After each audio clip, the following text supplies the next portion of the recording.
Nagtatali-talinuhan tayo. Tama na po yung tanga-tangahan. Oo, maraming ang sabi na yung party list parang ginagamit lang siya ng ilang mga politiko. Mag-ingat ka.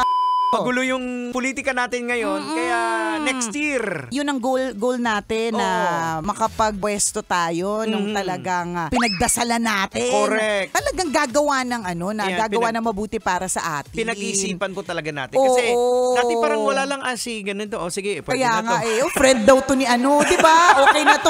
Maski sa mga party list, yung parang may mailagay lang, ganyan. Oo, maraming ang sabi na yung party list parang ginagamit lang siya ng ilang mga politiko. Mag-ingat ka. Sabi nila! Hindi ba ako nagsabi nun? Yan, maganda yan. Sabi nila. Hindi ito nanggaling sa'yo. Hindi. Sabi nila.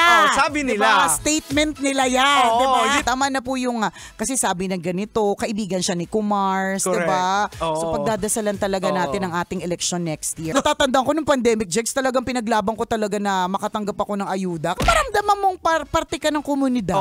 Mahalaga din dito talaga yung within your barangay. Yan yung napansin ko ng pandemya Pagalingan talaga ng mayor, pagalingan ng barangay chairman.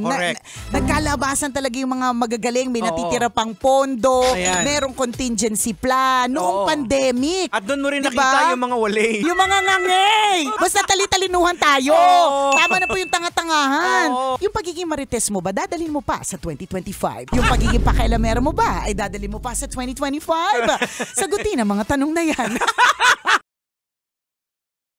Wow! Enjoy na enjoy sa mga videos namin. Nako, marami pa niyan dito, kabisyo. Kaya para mas feel good ka, i-like mo na ang video na to at mag-subscribe na sa aming YouTube channel! Don't forget